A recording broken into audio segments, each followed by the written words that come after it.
എല്ലാ കാരണവന്മാർക്കും എന്തെങ്കിലും പിള്ളേർക്കൊക്കെ വാങ്ങിച്ചു കൊടുക്കണമെന്നൊരു ആഗ്രഹമൊക്കെ ഉണ്ടാവും. ഈ മാസം ചിട്ടി പൈസയൊക്കെ അടച്ചു കഴിഞ്ഞിട്ട് 8-10 നുള്ളിപ്പുറക്കി കുറച്ച് പൈസ കയ്യിലുണ്ടായിരുന്നു കേട്ടോ. പക്ഷെ അതൊന്നും കുഴപ്പമില്ല. ഞാൻ നോക്കിയപ്പം നമ്മുടെ അമ്പിളിയാണെ പ്രസവിച്ച് കിടക്കുവാണ്. ആൾക്കാരൊക്കെ കാണാൻ വരുന്നതല്ലേ. അവളുടെ കഴുത്തലാണെങ്കിൽ തീപ്പന്തം പോലെ ഒരു മാല ഇരിക്കുന്നത്. അതൊക്കെ ഇട്ടുകൊണ്ട് എങ്ങനെ നമ്മൾ പിള്ളേരെ കടത്തിയേക്കുന്നത്? ഒന്നുമില്ലെങ്കിലും പെണ്ണുവീട്ടുകാർ വേണ്ടതല്ല നോക്കാൻ. ഞാനിപ്പോൾ പോയി എല്ലാവർക്കും ഓരോ സെറ്റ് മാല കഴുത്തിലിടാൻ വേണ്ടി വാങ്ങിച്ചു കേട്ടോ. മഞ്ഞക്കുഞ്ഞും അമ്മപ്പൂച്ചയൊക്കെ ഉടുക്കാക്കൊണ്ടന്മാരായിട്ട് നടക്കാൻ തുടങ്ങിയിട്ട് ഒത്തിരിയായി. അവർക്കും വാങ്ങിച്ചു. പൈസ ഒന്നും നോക്കിയില്ല.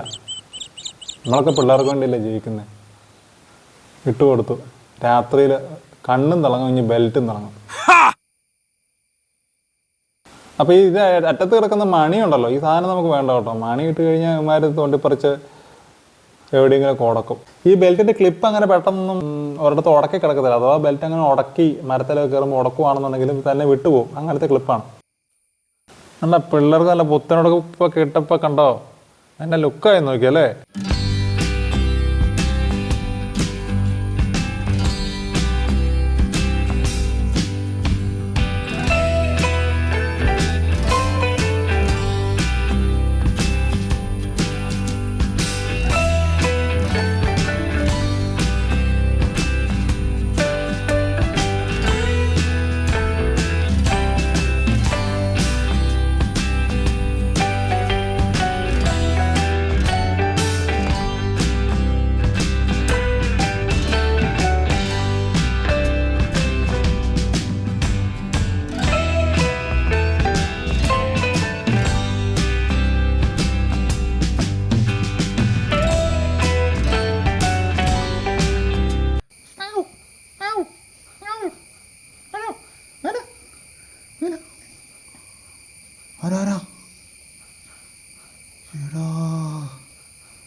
ആരാടാ അത്?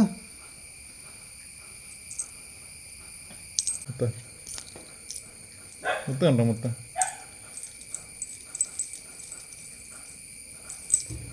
എന്നാ ചെയ്യണ്ടേ?